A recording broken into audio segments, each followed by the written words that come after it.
Hey everybody, it's Erik, co-founder, partner of Village Global, a network-driven venture firm. And this is Venture Stories, a podcast covering topics relating to tech and business with world-leading experts.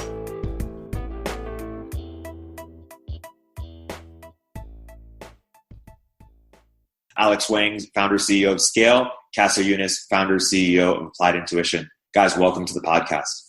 Thanks for having us, Erik. Yeah, thank you for having us. Qasar, Alex, why don't you both briefly introduce Scale and Applied Intuition, and maybe you can talk a little bit about how you guys navigated the idea maze of autonomy and how you chose those two prospective paths. Alex, let's start with you.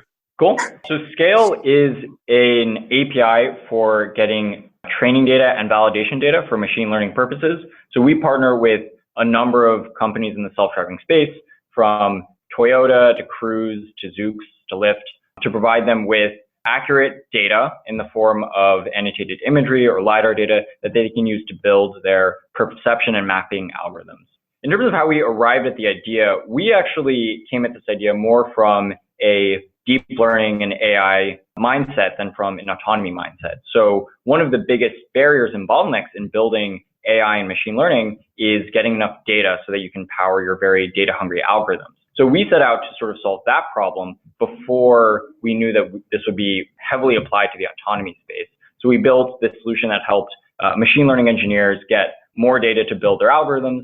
And then one of the most natural use cases that came up was for the autonomous sector, because they are heavily reliant on deep learning, heavily reliant on AI, and they're also very safety and quality sensitive, meaning it's a perfect use case for our product.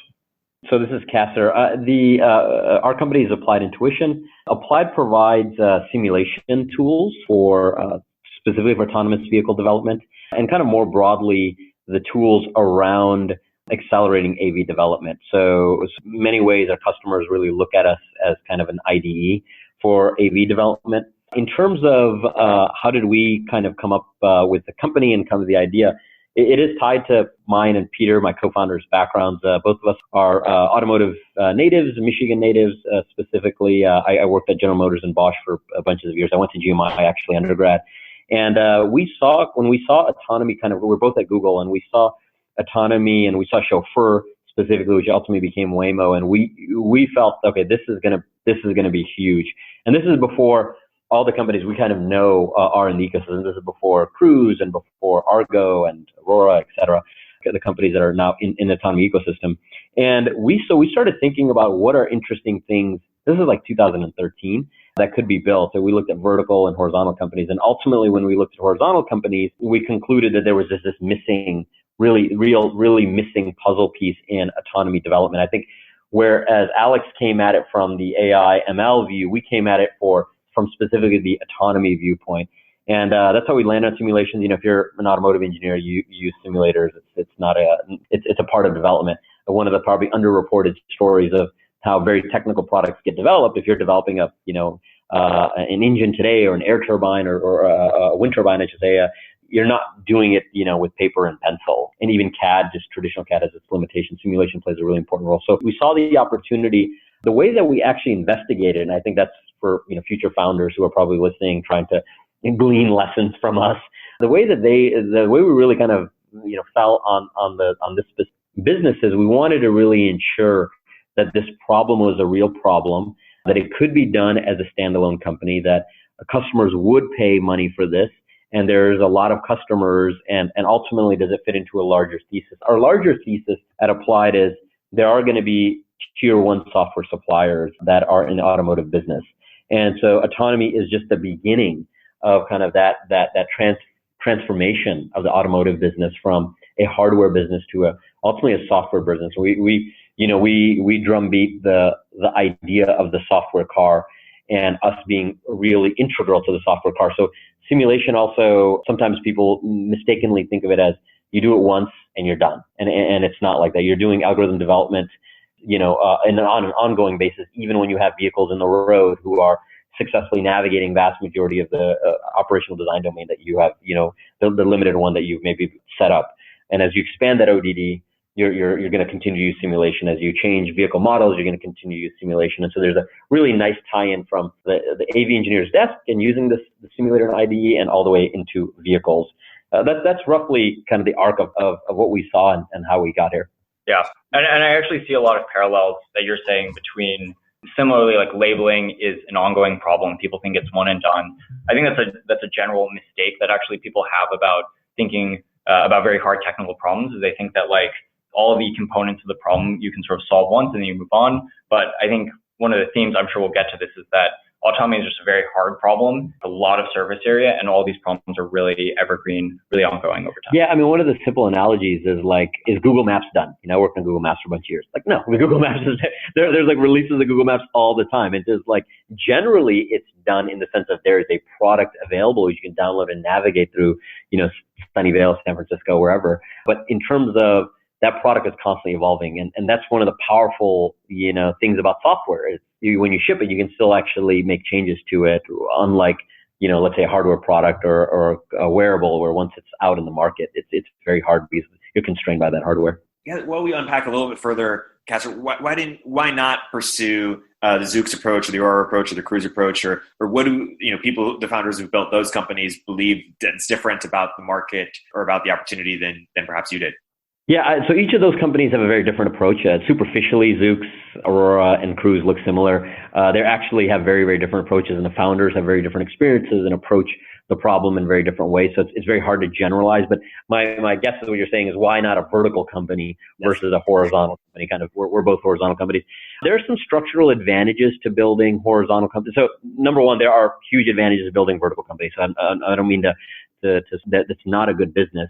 They are good businesses, but there are some structural advantages for horizontal companies. Probably the main one is we're not betting on any individual player to win or lose. We could have some of our customers not be successful, or some of our customers even die, and we're durable enough because we're supplying a lot of the ecosystem. And I think it applies to both of the companies here today. That's very powerful, right? Because the big risk right now in autonomy is when will it happen? And so whether it happens soon or far away, we're somewhat isolated from that risk.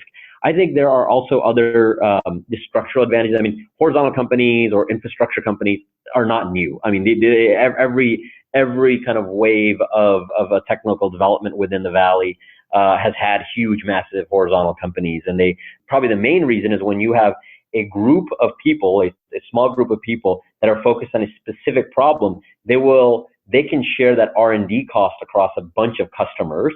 They can share learnings of what they're learning kind of just broadly from the industry, and all of their customers benefit from those learnings. Whereas when you're building something just in-house, you tend to overfit. And of course, when you're a vertical company, there's so many things you're trying to accomplish. You basically, you know, sometimes people say, well, isn't Tesla an example of a company that's building everything in-house? And that's actually, you know, just fundamentally, it's not true. But probably the SpaceX example is better. SpaceX is successful because, you know, Elon Musk and the senior leadership there said, we're going to buy everything we can off the shelf. And that's just not the way that traditionally NASA has operated, in some large technical projects within the government have operated in space. And so I think we similarly, at least certainly at Applied, similarly believe that that's going to happen in the autonomy market, where you have super complicated systems. The more you can modularize and isolate individual modules and say, hey, you know what, this is actually not going to make a fundamental difference if we do this in-house or if we outsource this, I think the faster those companies will move, because then their problem area becomes much more constrained and smaller. So I think that's probably, it's not a direct answer of why I think vertical companies are not good. It's just, I think there's some really clear structural advantages of horizontal companies. Yeah, I think there's definitely pros and cons to both. But like Qasar was saying, one of the big things is, first, we're very much bought in on autonomy as a space, but we're a bit less bought in on which particular companies, particular brands succeed. That's a huge advantage for a company in this area. And I think the other big one is we fundamentally believe, and I'm sure Qasar does too, we believe this at scale, that we can fundamentally push the whole industry forward a lot more by bringing sort of a very scalable, innovative product across the whole ecosystem than by trying to sort of attack the problem again on our own. Like, I think systematically, if you look at sort of the space right now, there's a lot of individual players all trying to build autonomy or build something close to full stack autonomy on their own. And the sort of like neglected problem, or the arbitrage opportunity, is who's there actually providing the infrastructure and providing the cross-industry innovation in this field, because you know it's going to happen. Like 10 years from now, 20 years from now, the autonomy space is probably going to look a lot like the automotive space today, in which there's a large number of tier one suppliers that the OEMs heavily rely on. And if you look right now in terms of where entrepreneurs can spend their effort, building these AV stack companies is actually, I think, a very good opportunity. Yeah, I think to underline something there, which is, if you look at automotive history, automotive companies tried to do everything vertically as well when they started. So as you start scaling, no pun intended, there is some natural things where you say, hey, we're going to now just outsource this. And one of the, I think, clear examples is as Tesla grows and grows and it has more vehicles and ultimately has more manufacturing facilities, and you'll see more and more suppliers come in. As you increase technical complexity, it's better to modularize. So you can isolate individual parts of the, whatever the stack or whatever term you want to use, individual part of the AV system. So I think that's where there's some real power in horizontal companies. Also, there's this concept of when companies have to do the same thing again and again, it's almost better for somebody to independently do it. And so one extreme example of this is like, why don't companies build their own buildings? Or why don't they build their own laptops? Or why don't they build their own chairs? Because that's not going to make them a better company, and there's actually other people who are much better at it. So you really have to identify where's the build-buy line in whatever industry you're working in, and how close can you almost like fence in the problem, especially in super technical products, because then that allows you to get to market faster, right? You almost isolate yourself from these other risks of, like, imagine if you're trying to do simulation or labeling in-house, that's just another risk. Yep. Like that's just another risk that could fall apart as you're going to market. And it's actually better to have a company which has a bunch of customers and has the weight of the industry on it, because that company is not going away and they're learning, and that's all they do. So there's advantages. I think one thing about vertical companies as well is you're seeing over the years that are changing, and I think you'll continue to see this, is there's economic pressure that's coming in. You've had articles recently about, such AV program is spending hundreds of millions a quarter. Other ones are spending billions a year. That's just market inefficiency. And so what horizontal companies do, and this is like the real gears of capitalism, it drives efficiency by, sharing those costs across lots of companies and being focused on just one thing. So I think there's just some really interesting things, again, as a horizontal company. If you're a future founder, or if you're somebody at one of these AV programs trying to figure out, okay, what do I keep in house, what could be built externally, I think there has to be this mix of, it should both be big enough where it can be a company, so you can get momentum, but it shouldn't be so vast that it itself you become almost like a horizontal player. Like if we say, hey, we're going to build perception algorithms and we're going to do labeling and we're going to do simulation, you're almost a long way there in terms of actually being an autonomy company. And you actually look more like a vertical company. Almost by definition, the horizontal companies work on a specific problem and do it really well for the whole industry. Yep. Zooming. So before we're getting deeper into autonomy, I want to zoom out and expand that question perhaps to other sectors and markets. What characteristics, if you think are generalizable, sort of determine whether it's best to pursue a vertical or horizontal approach when evaluating other markets? I mean, I think if you look at actually the history of software, it's really interesting. So I think in general, there always will be horizontal companies in basically any sector or any vertical. There will always be large horizontal software companies that get built. Like, for example, PlanGrid just got acquired. They're a very horizontal software company that sort of helps every single construction company build things faster. AWS is one of the prototypical examples, a vast horizontal business that helps every single web company, and now basically almost every single company, and really focusing on providing cloud and innovated that sort of whole space. So I mean, I think if you actually look at any individual vertical, there are tons of horizontal players that are already there. Some of them might be very old school, not very tech enabled. Some of them might be more tech enabled, and those opportunities always exist. When you're deciding if you want to do a more verticalized company or a more horizontal company, I think it really comes down to a couple things. I think first is like where you think your advantages lie, where you think your particular advantages as an entrepreneur, as a team lie, and then also like what you think the dynamics of the market are, particularly in terms of the volatility of various players within the market and what your chance to win it looks like. So I think, for example, in consumer companies, if you think you're going to be very good at branding and customer acquisition and marketing, you'll probably want to build something that looks a little more verticalized versus if you think your unique differentiating impact is you can build really great technology that's going to be that can be used by every single player. You might want to build a horizontal solution. I think that we sort of talked a bit about this. One of the really interesting things about building a horizontal company in the autonomy market is that it's so clear that it's going to grow a huge amount, yet at the same time, it's very uncertain who's going to capture that. So I think whenever you have those kinds of characteristics in a market, it's a very good opportunity to build a horizontal company. Just like Stripe. If you look at Stripe when they got started in 2009, 2010, it was a very live time for a ton of startups. Like there were all these on-demand companies, all these e-commerce companies. And again, it was pretty unclear who was going to come out on top, but they were able to successfully get an index of all of the companies in those verticals, which worked out really well for them. So a bunch of high level thoughts. I think the TLDR is probably, if you think spaces are going to grow a lot and then there's a lot of like entropy, a lot of uncertainty in them, I think those are generally very good opportunities for horizontal companies. Also, if you think you're generally better at the technology, and then I would try to build horizontal companies. Companies like Segment have done this really well. That said perfectly. Yeah. So Qasar, we recently met with Bill Gates, and you mentioned, you being a student of history and of technology, mentioned to Bill that you believe that applied tuition was in a similar spot to where Microsoft was when they started. Unpack that a little bit.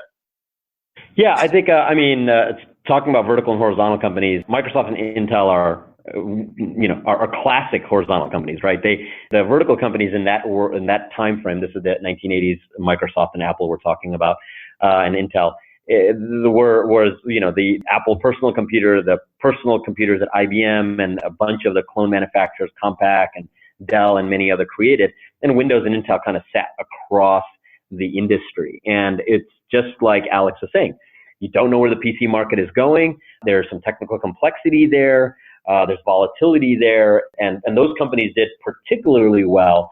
And in many ways, ultimately were the winners of that industry. I think that's where the analogy, I think, is very apt. Now, PC market, autonomy market, two very different markets, and there's a lot of detail. Autonomy market is much more complicated than building a personal computer, maybe even in 1980. Roughly, IBM's strategy at that time was, hey, let's buy basically everything off the shelf, and they could. Whereas today, I think there's still kind of questions around sensors and some questions around compute and just cost of vehicle maintenance and some other things to make the economics around autonomy, so that there's actually more question marks in terms of just the product going to market.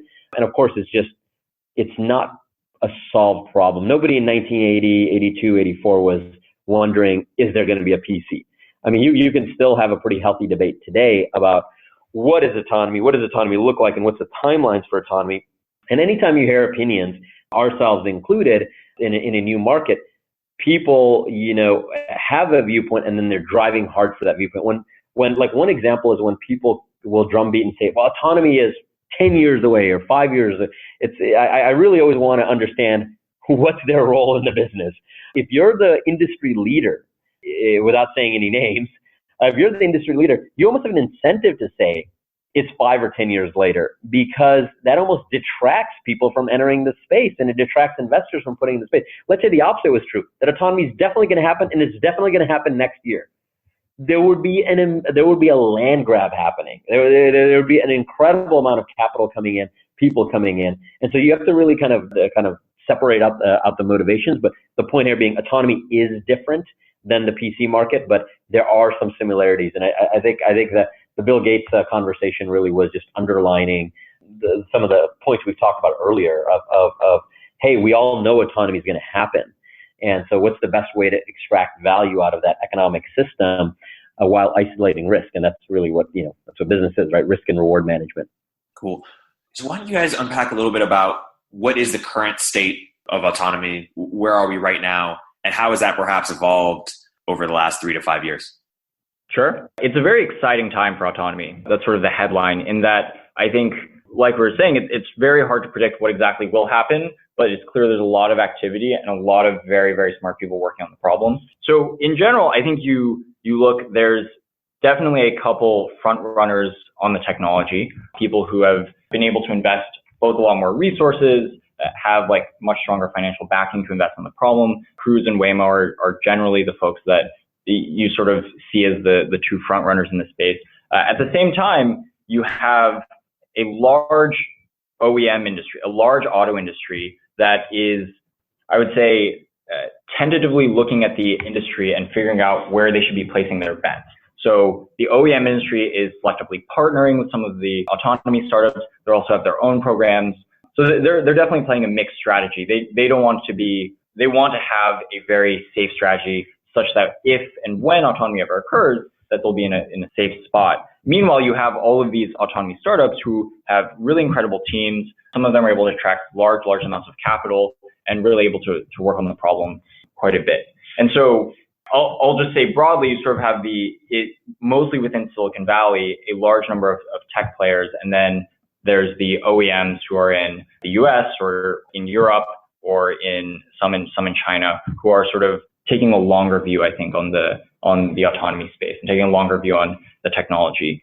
The last thing that I think is really interesting is that you have many different modalities and many different business opportunities that are becoming clear as a result of the technology of autonomy. So there's trucking, both in the US and in China and in Europe and in multiple different geographies. There's delivery in the US, in China, in Europe, et cetera. There's ride sharing, which I think is the one that's attracting the most attention right now, definitely the most capital right now, in the US, in China, in Europe. And the list probably keeps going. There's probably a bunch of others that are starting to see attention. There's like the shuttle services that some companies are attacking. There's general, more sort of public transportation. So there's a large number of business models. There's a large number of startups attacking this space. And there's a large amount of capital flooding into the industry from both venture capital as well as the OEMs. So from my standpoint, it's a very exciting soup because I think there's a lot of potential outcomes at this point. And I'm really curious to hear actually what Qasar sort of thinks. But there's so many potential outcomes. There's a lot of involved parties. And as we've seen with some companies recently, like it's so heavily talent-based, like the progress that these organizations can make, that it's very possible for a talent to overturn at any one of these autonomy companies and for you to see like new players emerge. So we're quite early in, I think, what autonomy will ultimately become. At the same time, I think we're very quickly going to see an early peek at what autonomy looks like in the industry. Of course, Waymo has announced their timelines, Cruise has announced their timelines, and so it'll be very exciting to see the technology start hitting the streets. At the same time, the rest of the business models and the rest of the investments have yet to be made. It's certainly an interesting time, certainly early innings. Mark Andreessen wrote in this blog post in a blog post actually announcing our Applied investment, and he said autonomous vehicles are one of the most underhyped industries in terms of just the potential impact. And I know people who are cynical are like, well, there seems to be a lot of hype around self-driving cars, and it's false to actually define autonomy as just robo-taxis. It's kind of like, in the early 2000s, there was a report by a prominent consulting firm which said, the peak use of cell phones will be 100,000 cell phone, users in the U.S. Well, if you're talking about like satellite phones, right, there are probably still only 100,000 satellite phone users probably in the U.S. But the use case actually changes as the mobile industry grows. And just kind of diving even more into the mobile industry analogy, if we're sitting in 2005 and Motorola Razr is kind of having its glory moment, we're a couple years still away from even the kind of, what people would say is a gimmick when the iPhone launched, which obviously was not. You just look at the arc of that industry. You have companies like WhatsApp and Snapchat and Instagram and Uber all basically form out of the mobile. What does Instagram even look like on a desktop? Right? There's no concept of Instagram on a desktop or on a laptop. And so you literally need this mobile revolution, which then creates use cases which are never conceived or considered in 2005, which is just 5 years before these companies ultimately entered the scene. And so if you look at today, 2018, going into 2019, 10 years from now, just like in mobile, mobile engineers were highly coveted. I don't know if you remember, like Objective-C was like, that was what was going to write your ticket out of, I'm old enough, or write your ticket out of undergrad or grad school. Today, it's like autonomy, but, in 2015, 2016, suddenly mobile engineers are commodities. Like it's not that big of a deal to be a mobile engineer. Just 5 years on from the peak. So in that mobile cycle, you go from 05 to 15, you go through this entire cycle of skepticism, no phones in cars, they should not be allowed. Whereas in 2015, if you don't have a phone in your car, people are like, whoa, what's wrong with you? Like, how are you going to get around? Like, it's like there's almost expectation you have a smartphone in your car, because what happens if you break down? And so you have this entire ecosystem, this entire arc of skepticism, early adoption, mass stream adoption, new use cases, and a mature industry. I think you'll see the same thing in autonomy. And where we are, we're still in the skepticism area. Like every time I lean into an autonomy statement, I have to like qualify it and say like, well, I'm not crazy. This is based on, based on reality. In terms of like the specific timelines of when vehicles, well, I've been saying this for a while, and it's coming to fruition now. I think when the first large scale deployments happen, when any consumer, any investor can fly down to Chandler, Arizona, or to Mountain View in Sunnyvale, or to San Francisco and get a ride without any driver in the safety in the front seat, and without NDA, and they can take photos, I think that is going to be a real watershed moment for the industry. I think that is going to be maybe the iPhone moment, but even at the iPhone moment, a lot of people thought, including BlackBerry and a bunch of other folks, thought, hey, the iPhone is kind of a gimmick, and you'll still have people say it's a gimmick. More and more of those programs expand, and multiple companies start playing in real ways, in large ways. Then you're really going to have change. I think the tipping point ultimately happens is when you, as an average person, will meet another average person, not in the autonomy business, not in Silicon Valley, and they have taken an autonomous ride. So they went to New York and they gotten a taxi or something, or they went to a college campus, or they went to the villages in Florida or something, and they rode in a car. I think that's when brand new use cases will start emerging that we haven't even considered yet. Still very much in the early innings. I think for investors, I think what is and future founders, I think what's always tough to figure out when you should build an industry. Like right now, let's say you have these new platforms in front of you: voice, cryptocurrencies, autonomy. How do you stack rank which one you should work in? I think, we at least certainly looked at those platforms and we said autonomy is most likely to happen. And that's why we chose it. Also personal skills from the auto industry, all these other things kind of play into it as well. So it's not only just the sheer arc of the industry, but nobody today debates, will autonomy happen? Now all the debate is when. 3 years ago, people were saying, there's no way the car is ever going to drive itself. That's just crazy. And, we're past that. And so probably the next cynicism gate we have to get through is like, it's safe is probably the one that's kind of the current question. And then cheap will probably be after that. And then like ubiquitous will probably be the last one. And that's probably the next 5 to 7 years as autonomy really rolls out. Totally. And I think you sort of alluded to this, but there are a couple of phases. I think right now we're sort of in autonomy as this technology that is currently being developed, and sort of this like technology development phase. And then as soon as it starts getting out there, then it'll be a very nascent platform. And so there's this autonomy as a platform. And I think that like it's very hard to predict forward what the overall impact we'll see once it becomes a platform, because there's probably so many ideas that we can't even conceive of now that will actually prove to be incredible business and incredible products that get built on top of autonomy as a platform. So it's very exciting. I think it's a great time to, if you look throughout like the history of startups, like it's great times to invest into platforms and invest into very exciting new ideas at times when people are relatively skeptical about them, because the time when everybody's bought in on it it's probably already too late. So yeah, if you're listening to this podcast, it's too late. Just kidding. To what extent do you think that the rise in autonomy will be different, if at all, from the rise of the iPhone or the rise of PC? Like, how will those markets be different, or the rise be different? There's a lot more questions. So, I mean, I think the first is like the questions around the technology. I think one of the really important ones is that when the iPhone launched their phone, there was sort of no downside, in the sense that you launch your phone, worst case, people don't use it, but it's probably not going to kill anyone. With autonomy, you have this actually very clear downside that it could be very dangerous if it's not deployed very safely. And so I think there's going to be a lot more care put in the industry to make sure that deployments are safe, making sure that we are launching safe systems, making sure that we're investing the necessary amount of resources to really be sure that any systems that we deploy are safe. So it's at least the very beginning of the S-curve is going to be a bit slower than I think the mobile curve, because we'll need to be a bit more thoughtful about the rollouts. But then once the technology works and it starts getting deployed, and there's all these new use cases that pop up, and there will be this mad dash to deploy in various geographies, this mad dash to deploy new business models in various areas between delivery, between ride sharing, between trucking, et cetera. It'll start looking like the early mobile market where there's tons of opportunity, a lot of opportunity for all these business models to be capitalized on. And beyond that, it's very hard to tell what will happen. I think it's sort of anyone's guess. Yeah, I think volatility is in a market is the way where you actually, there's opportunity that emerges, right? The other side of opportunity is volatility.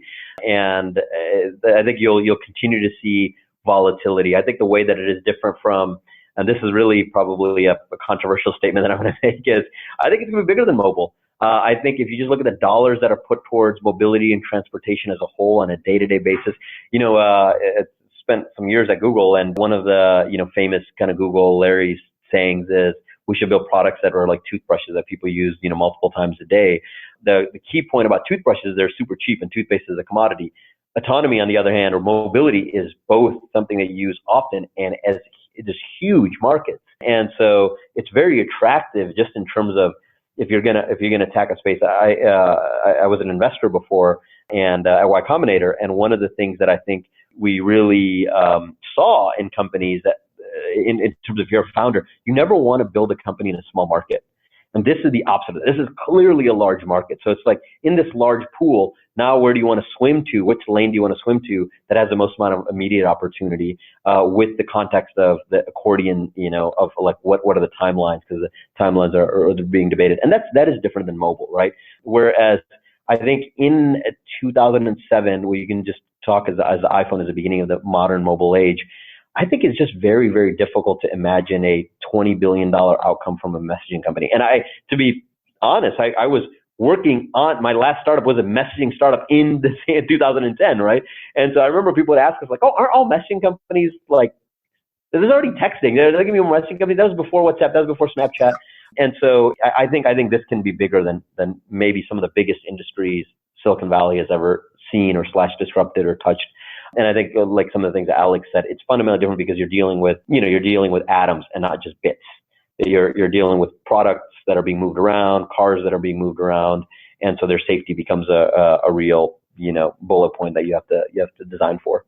Yeah, I think one big difference between mobile and autonomy is if you look at mobile, it would have been kind of unclear, other than the telco industry, like what would have been clearly disrupted by that technology. And like now we look at like personal computing is just totally blown out the window by mobile, but it's so hard to have understood that mobile is basically sort of this new category that developed. Autonomy is a new technology that's being developed, but it's very impactful to a number of extremely large existing industries. So there will be a crazy amount of opportunity as that technology sort of gets deployed in all of these very long-standing industries like shipping, like the taxi industry or the ride-sharing industry, like delivery, like last mile logistics. All of these are incredibly large industries that will be fundamentally changed by the technology. And so that puts just I think a floor on how big autonomy will be. If Snap was, or Uber or sort of, multi-billion-dollar companies that were sort of secondary effects from the rise of mobile, what are equivalents going to be for the autonomy space? Oh man, I think it's really tough to say. I think anything that moves will probably be touched by autonomy to some degree. I mean, we're sitting in an office, all the chairs here, everything can ultimately have some concept of intelligence in it.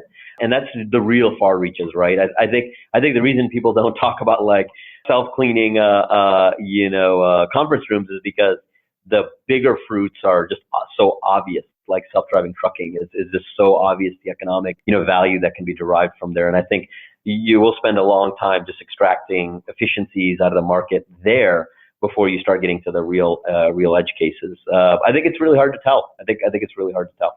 Yeah, I mean, I think a lot of the big startups of the past decade, like DoorDash, Instacart, Uber, a lot of these are fundamentally sort of these like logistics companies that will be fundamentally changed by autonomy. So if you look at like the biggest companies from the past decade, all of those will be fundamentally changed by autonomy as well. That's just, again, a lower bound. Yep. Let's talk a little bit about the future of autonomy and the different worlds that can play out. We talked about the iPhone era, obviously Apple was the big winner, but Google and some other players as well. And we talked about PC, Microsoft, but also some other players as well.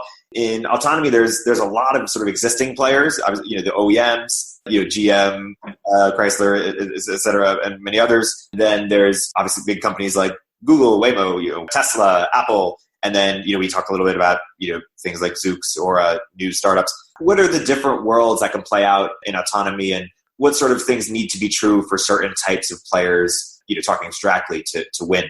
Well, I think I think one view we at Applied hold is the OEMs will definitely have a role to play. I think there is almost no version of passenger autonomy where the OEMs are not somehow involved in a real fundamental way. I think how the puzzle pieces shake out between, the mobility startups, the traditional software startups like Google and Apple, the vertical companies that have emerged just to do AV, the OEMs. I mean, that's probably going to be another couple of hour conversation. I think the rough mixes, all of these will make some soup, which will be new, which will be autonomy, and you'll have winners and losers that'll be very large within that group. I think it's really hard to say OEMs as a whole, because a company like Volvo Cars is so different than even Volvo Trucks, which is so different than General Motors and Honda and Ford and Daimler and so on. So I think even within each of those subgroups, there's going to be huge deviations. I mean, the vertical AV companies that are well funded, there's going to be deviations. The way that Cruise versus Zoox versus Aurora versus Anuro, their just approaches are just so different, and their use cases are so different. Even though, again, superficially they all look similar. So I think it's really hard to say precisely who's going to be the winner or losers. But there certainly will be winners and losers. I think more winners because it's a growing market. But yeah. Yeah, definitely. The market's growing a lot. OEMs will definitely at the end of the day be very pivotal in the actual, at the very least, the deployment of this technology, possibly much sooner than that if some of their programs end up being very successful. And I do think one of these very important aspects about this problem is that it's also heavily geographic. So there's all these players who are attacking various geographies in the United States, and those are the ones that we often spend most of the time talking about. At the same time, there's this whole ecosystem in China. Baidu has a very expensive program. There's a bunch of startups like Pony AI, Roadstar AI, Jingshi AI. So there's a very live ecosystem out there that those companies are also very well funded. It's going to be like a totally separate market that will almost operate as, I think, a parallel market to what happens in the United States. And then you also have the large German OEMs who could choose to invest in U.S. companies or these U.S. efforts. They also could choose to build out expansive and successful programs in Germany. So I think there's a lot of people who care about where this market will go, obviously. And I think in each market or each geography and in each market, so whether it be trucking, delivery, ride sharing, you'll see different winners. So there will be ultimately, if you count it all up, a lot of winners, and some of them are going to be quite large. Yeah, it's kind of like saying who would win out of mobile in 2005 or 2007 or 2010. I think it's a lot of people have won. Not only the infrastructure companies, existing players like Google and Apple have gotten as much out of mobile as anybody else. So there isn't just a simple 140 character, these people will win and these people will lose. I think that's why, being in the business is exciting and interesting. It's definitely evolving. It's like these tectonic plates which are shifting, and what the outcome of that will be is still to be determined. Totally. Let's go deeper on some of those spaces, if okay with you guys. Like, for example, the ride sharing companies, what needs to be true for that category to be the big winner versus sort of an ancillary player in this whole thing? Well, I think it's the question is set in a way which implies that it'll be either or. I think ride sharing can win, and can trucking, and can a bunch of other things. So that's probably the first thing I would say. But in terms of what the long tail is, I'm in the school of thought that this is no longer a research problem. I think Waymo in many ways has proven that this is more of an engineering problem. It will be solved, and with a bunch of folks who are close followers, it's going to be solved. So then what is the long tail then? I think it really is economics. It's unit economics.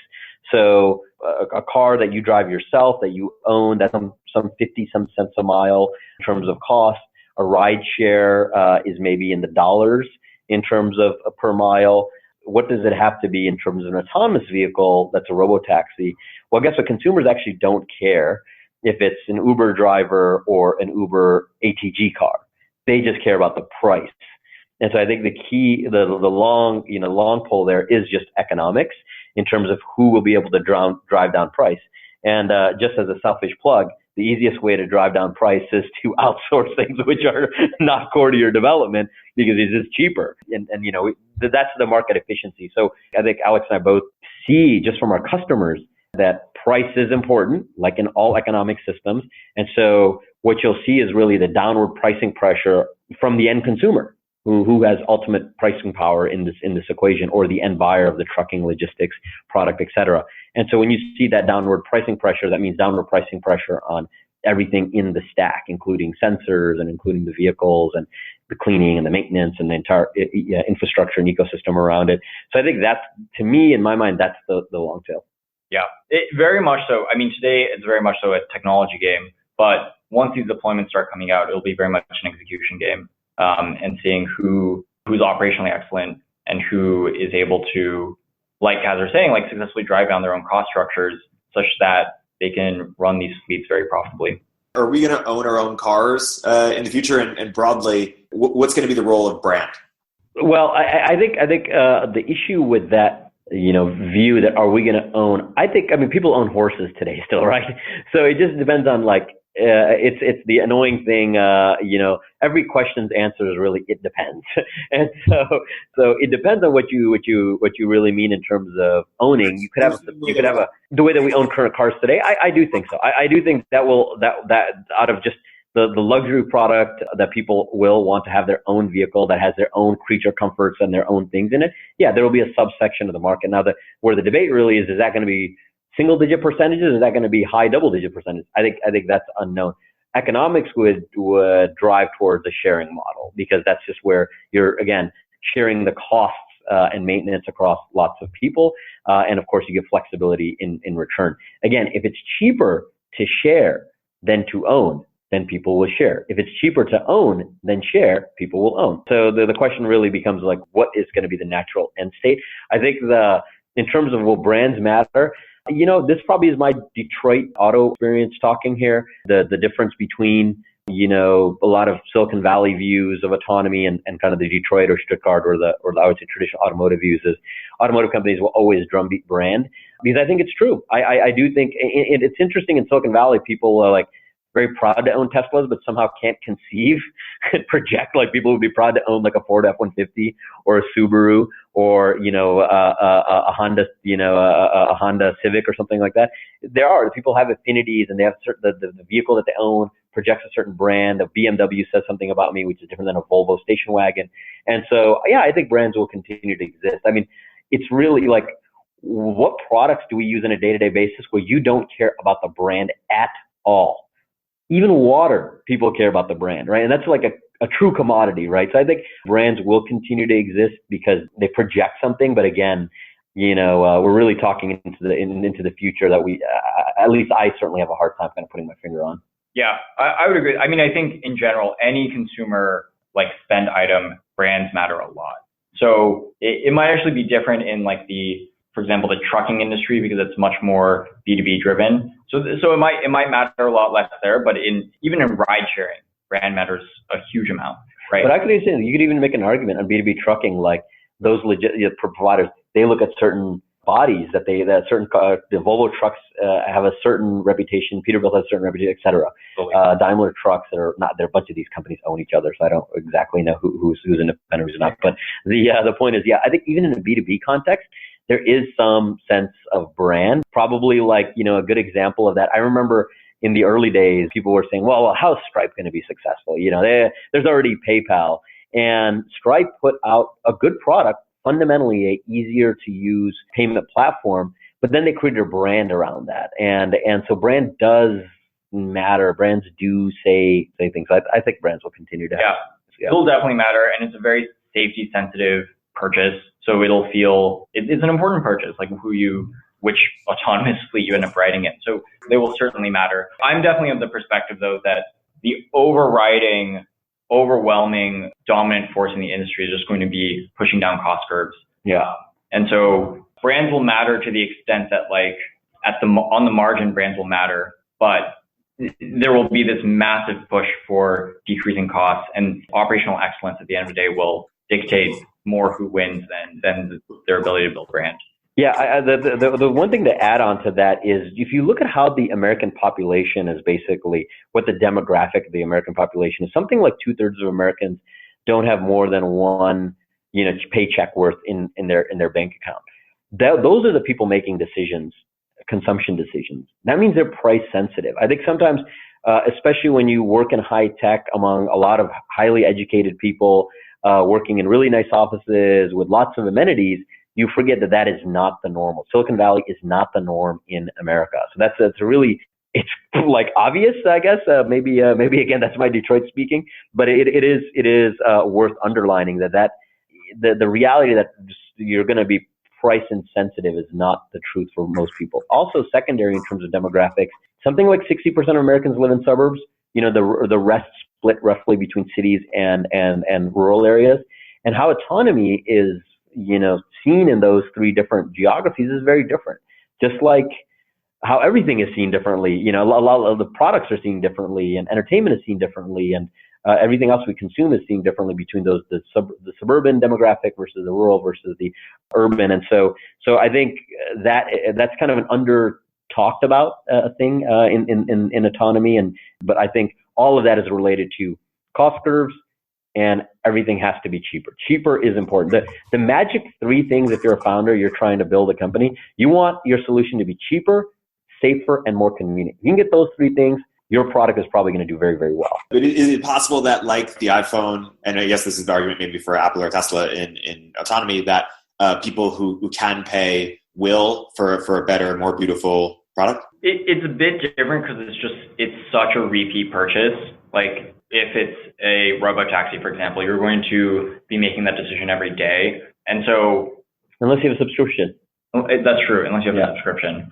That's fair. But I do think since I don't actually know if people think about, I'm not well studied enough, but I doubt that people think of their phones as a recurring purchase, even though it truly is. They might feel better, might feel more willing to splurge and sort of spend for that higher brand. It'll be hard to get away from the thought that your autonomous delivery or your autonomous taxi is not a recurring purchase. And so I think people will be more price sensitive. I don't know though. Hard to say. This is the problem with trying to play the prediction game. You're basically mostly wrong. So I'm sure we'll listen to this 3 years ago and say, note to self, don't sound so confident in podcasts. What do you think is the most valuable part of the car / what will get commoditized? Well, I think like we've been saying, invariably cost curves are going to have to come down. So it depends on how you define commoditized versus not commoditized. But in some sense, it's all sort of, all the cost curves are going to have to come down over time. Your LiDAR is going to have to your sensors are going to have to get a lot cheaper. Everything that plays into the software stack is going to have to get a lot cheaper. Your R&D expenses just overall are going to have to get a lot cheaper. So really all of it in some sense is going to be commoditized. I do think that at the end of the day, what say the self-driving car manufacturers will feel more willing to spend more on are the safety critical aspects, because that's ultimately, if you think about how an autonomous vehicle manufacturer's brand develops over time, the most important thing is to be safe. So I think that that's actually a great story for both scale and applied intuition. I think the data that feeds your models is very safety critical. At the same time, simulation is very safety critical. And so anything that's sort of on the critical path to safety, and there's actually a lot of pieces there, but anything that's on that critical path is going to be something that everybody's going to be willing to spend more on. And so those will be much less commoditized than I think a lot of the other aspects. But in general, cost curves are going to come down everywhere. I think the old adage of, in the long run, we're all dead. In the long run, everything's a commodity. So the question isn't necessarily what will be commoditized, but what are the time horizons? It's just like in public equities, right? When you buy and when you sell is probably the more important than what you buy. And so I think there's some piece there. And I think the companies that end up making it out of the other side, I think generally are more cost conscious. I think that's true in probably every business. That there are not many businesses where just lighting large piles of money on fire is the most prudent thing to do. So I think the faster the founders and the leaders of each of these companies recognize, hey, it does matter how much we spend and how much the product to the end and the consumer ultimately matters to us. Probably the more likely they are going to survive in some time. But again, that is just the beginning of commoditization. That's all it is. Casually quoting John Maynard Keynes, showing your Renaissance. I did minor. I was an engineer, but I did minor in economics. So I'm curious where else you guys perhaps have different opinions on the future of autonomy than others or even mainstream. And Qasar, one that you have is that there's going to be even more startups, emerging in the space, whereas some other people, maybe Bill Gates included from our conversation, think that there may be more consolidation as the market matures. Yeah, I think I've heard the point of consolidation. I certainly, I was asked, this question a year ago, and it's a constant question, like, when is the end of this hype cycle for autonomy? I just don't think that's the case. It's kind of like sitting in 2010 and saying, well, there'll be more apps on the App Store, and then 2012 and 2014 and 2016, there's been more and more, and because the market is just getting bigger, right? There are more people using smartphones today than ever before, and literally like this month of this year. And so I think the question really is, well, will there be more companies working on autonomy in 12 months from now than there are today? Without a doubt. There is no evidence at all that says there are some market. Remember, everything is really not, the market doesn't form based on how convincingly one can argue the way the market should go. It moves through fundamental market mechanics, and there's no mechanic in the market right now that implies starting a company today is worse than starting it a year or two ago. Actually, the opposite is true. Today, if you start an autonomy company, there's all these things that are already now mature that you can buy right off the shelf. And that'll continue to happen to 1, 2, 3, 4 years down the road. And therefore, there's actually a market incentive to start a company later. Of course, and then there's a natural, a dynamic we talked about earlier, which is once one use case is very clearly fleshed out and the cynics are kind of done, pushing back on will autonomy even exist, and then will it be cheap, and will it be safe, will it be cheap, et cetera. More brand new use cases will come up. That's probably the most likely area. Just a year ago, I think self-driving trucking was not the thing it is today. That's just 12 months ago. Now you have a bunch of companies who are all very sophisticated, really running, full bore, rather than just maybe 2 or 3 at the problem. And I think you go 12 months in the future, you'll see more and more autonomy companies get from there. I have, no doubt that I think that'll happen. Totally.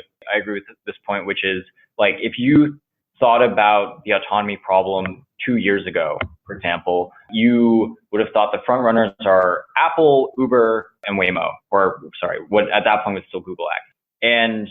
And it would have been hard for you to imagine a world where it was like a significantly more crowded ecosystem, where there were a lot more players who all had different interesting takes on the problem. You would have told yourself the same things that we're telling ourselves now, which is like, how is this going to get even more hyped? And the reality is the ecosystem develops, and because it's such a valuable problem, and because there's so much surface area, and it's such an important problem, it's going to continue attracting more companies, more talented folks, and it's going to be a more live ecosystem. Yeah, one analogy maybe to put in here is, imagine if you took all the autonomy founders and put them in a room, and then every time a new autonomy company got started, big or small, they'd have to enter that room. And everyone thinks, wow, it's getting really, really crowded in here. But I think where the false structural view there is that room is in a finite size. Actually, that room keeps expanding, the market keeps expanding. There isn't a crowding, but the way that a human brain works, we don't really emotively understand market expansion in the way that we understand more companies joining an ecosystem. Like, I really feel like, every time there's a big autonomy funding announcement, a bunch of people like groan and roll their eyes and like, oh, this is overhyped, but they don't realize that the market is actually getting much, much bigger, much, much faster because of these market efficiencies that are being driven by each of these, whether horizontal or vertical companies or sensor suppliers or whoever it is. So I think that analogy is one good way to kind of think about the blind spots that the brain has in terms of will there be more companies or not in the future. Maybe a take that some people will disagree with, by the way, is I actually think that the non-robotaxi applications are a lot more interesting, particularly if you look in the timescales of the next 5 years, for example. Like, if you look at trucking as an application, or you look at delivery as an application, I think those are much more real and much more able to be deployed very quickly, partially because of this safety issue that I was talking about before. Also, I think the unit economics for those use cases is actually a lot more clear than the unit economics for the robotaxi use case. So I think those other modalities, other deployments of the technology are going to be what the average consumer or the average American sees first, far before the robotaxis reach them. And so I think those are actually very interesting areas to either be investing in or to be starting companies or to be thinking about. Whereas right now, I think a lot of the media and a lot of what sort of captivates people's attention is definitely the robotaxis, because certainly it would be the most, I think, transformative from a personal consumer, like what would be the most transformative to your daily experience. But I think you'll see it in the delivery, last mile logistics, and trucking areas much sooner. It's also just like emotionally cooler, right? Like if you think of like some version of the future, and, the autonomous thing is like the mail being brought up to your, door. You're not like, wow, I'm in the future. But the self-driving car that shows up, that's like, wow, there's just an emotional impact there. And that's why I think the media, and it's something very easy to relate and understand. So I think the media really jumps on it. Yeah, but it's all good, because I think the technology is progressing altogether. And so those other deployments, which will be very, very large businesses, are still going to be there and still going to get developed. Yeah, that's the other thing. Like whenever there's a huge, massively growing market, it's not really a zero-sum game in any way. There's so much opportunity, I think, for all the new entrants that it'll be very interesting to be in the space. I want to piggyback on something you mentioned, Alex, about investment opportunities or opportunities to build companies in the space. Let's pretend that we were starting a fund solely focused on funding autonomy or future of autonomy, opportunities, and we were both putting out our investment thesis. Or another way of putting that out would be like a request for startups. Qasar was CEO of YC, so you're very familiar with that. What would our thesis / request for startups be in the autonomous space for entrepreneurs out there? Well, I think it'd just be infrastructure for AV or infrastructure for autonomy broadly. I think that's like I was saying before, if you think about the opportunities in the space, I think that's one that systematically, like founders will be less likely to start. So there's sort of the arbitrage opportunity. And really, if you project the industry forward, it's going to be built on top of a large number of these infrastructure companies, and there's going to be massive opportunity for all of them. So that would be my thesis. What about you, Qasar? I think there's probably a lot of interesting, almost micro applications of autonomy that are still to be determined or to be defined. Warehouse and logistics in general is within factories. I worked in manufacturing for a bunch of years. Within factories and places like airports, there are already some low levels amount of automation that happen in terms of moving product around. That going to the next level, I think, is just super interesting. What's so nice about that constrained environment is it's a constrained environment. It's not different weather. It's not different. It's generally speaking, especially in warehouses and factories, indoors. And you're probably not going to kill anybody because the machines themselves can be smaller. So I think there's some interesting applications there. I think I don't just know enough about the space to know is that like already a very competitive environment, because there are companies that do some version of logistics within or lots of different types of logistics there. But yeah, there's a lot of opportunities. I think there's a lot of opportunities, whether they're vertical or horizontal. I think there's a lot of opportunities still. Yeah, I think another way to frame it is actually, I think autonomy is just the start of a broader robot revolution in general. Like I think if you really look at what are the components of autonomy that are enabling it right now, it's that we've gotten really good at perception, we've gotten really good at mapping, we've gotten really good at localization, which are actually just generic, really good at the control stack, really good at planning. Those are actually just generic robotics problems. And so I think if you imagine a world where tons of things that are currently done by humans are done by robots in the future, that are teleoped whenever the algorithms on board aren't able to figure out the right thing to do, and otherwise mostly governed by algorithms, I think that's clearly a very huge opportunity. And I think the sort of autonomy in the context of self-driving is really the beginning of that evolution. You two are my first and only investments in the autonomy space, so I'm looking forward to more, particularly in infrastructure. As we look out into the future of autonomy, what sort of big questions to be figured out, or the big unknowns that will determine, what types of player, what archetypes win, or where the market moves? I mean, I think we talked about it, which is price. That's going to be the big open question. How do you get this to be really, really cheap, really, really dependable, and therefore very widely adopted? I think once that's solved, we'll probably be talking about a new technology platform, which is emerging, and then how the market is shaping up for that. Or what archetype has the most leverage here? How should you mean in terms of who in this market? Who in the ecosystem? Yeah. It really depends. I mean, using like an analogy of whether it's mobile or desktop, like who has the most leverage? That's a very, and those are mature platforms. It's a very multi-sided question. If you have, if you own the operating system, you have leverage in maybe the app stores.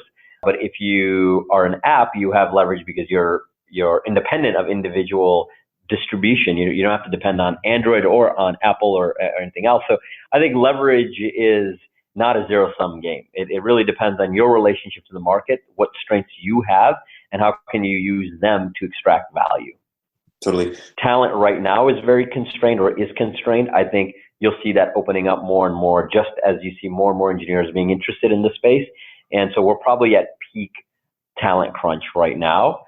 Just kind of like we were in peak talent crunch on mobile, in maybe 2010 or 2011, maybe 2012, where clearly the market is there and now everyone's trying to rush through that door and therefore bumping into each other. And at some point, there'll just be more and more engineers. Like now, it's almost like if you remember when the social network came out, there's like a wave of computer scientists which hit like 2-3 years later because they saw that stuff when they were in high school. Those individual students saw that in high school and said, oh, that's like a really fascinating industry for me to be in.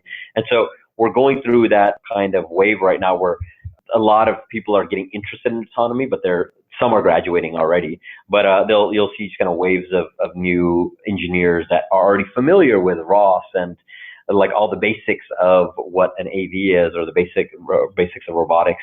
And then you'll have a bunch more people and suddenly I think the talent crunch won't be as intense as it is now.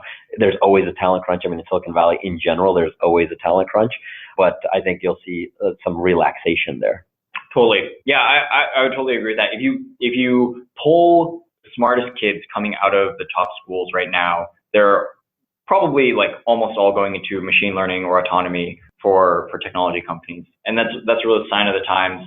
Just like Qasar saying, like that supply will flood into the market. The talent crunch will become much less pronounced. And I actually do think one of the key indicators of which companies end up being successful is who's going to be the best at utilizing this sort of like relatively fresh talent that comes into the market and who's going to be best at training them up to be effective. So, I mean, you see this in the past, like companies like Dropbox or Facebook or Stripe, they've done really, really strong jobs of being able to grow their talent forces very, very quickly using a lot of sort of like new grad or sort of like relatively junior talent in the market. And that allowed them to execute on a large number of initiatives, allowed them to scale out their R&D efforts quite a bit.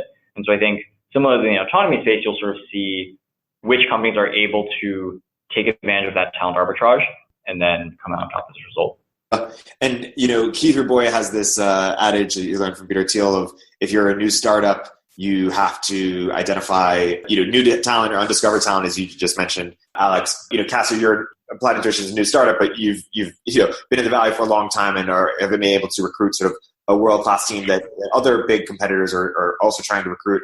Alex, which approach have you tried to talent? Have you tried to find people who are more undiscovered, or what's been your general approach?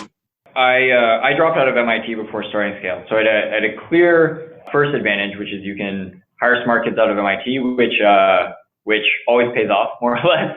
And so that was one arbitrage mechanism. And then going forward with talent, I mean, I really think that it's sort of like incredible talent at the very beginning begets more talent, begets more talent, begets more talent. At the end of the day, the best people in the Valley or the best people in software really just want to work with an incredible group of people and then also obviously be winning. So if you have a strong business and your early team is very strong, then I think you're generally in a really great position to continue attracting talent. Agreed. So to close, Qasar, Alex, can you guys both plug Scale and Applied Intuition or any plugs in terms of what people can expect and for people who are potentially interested in joining?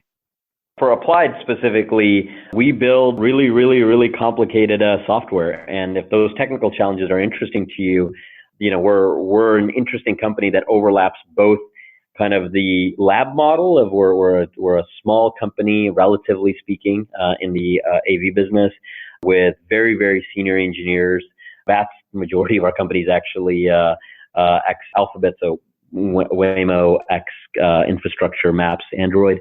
And so that's you get the best of both worlds. You get to work with really, really smart people, and you get to work on technically very, very challenging problems in an environment which doesn't have all the hangups that a large company does. So that's kind of for some people that really resonates. That environment really resonates, especially I would say senior engineers, PhDs. We have a gaggle of PhDs. So yeah, and I think scale ultimately. Our opportunity and our mission is to actually fully build out sort of the infrastructure platform for AI and deep learning. And I think if you ask anyone right now, there's so much opportunity in AI and deep learning. And we're actually in, I think, a rarefied spot because we're actually already a very dependent on piece of infrastructure by many of the sort of top machine learning teams in Silicon Valley already. And so I think we're in an incredible spot to actually build out whatever the AWS for AI looks like. I think Andre Karpathy said at one point, I was talking with him about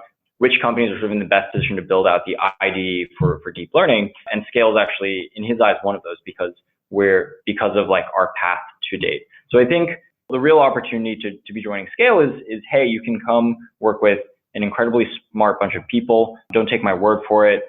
We're a bunch of folks who have either worked in the Valley at companies like Dropbox, Stripe. We have some early Cruise employees here as well. Also, a bunch of smart people from MIT and Stanford. We have bios on our website. Take a look. But work with an incredibly smart group of people on an incredibly large and open sort of product space, and one that could have potentially a crazy amount of impact. Like if you look at the amount of impact that AWS had, or the amount of impact that Stripe has had on their respective areas where they've built infrastructure, it's quite massive. Yeah, totally. Having met a few people from each of their teams, I can attest to how good the teams are and how good both Alex and Qasar are. Guys, thank you very much for coming on this podcast. This has been a great episode. Thank you for having us. Thank you so much. Take care.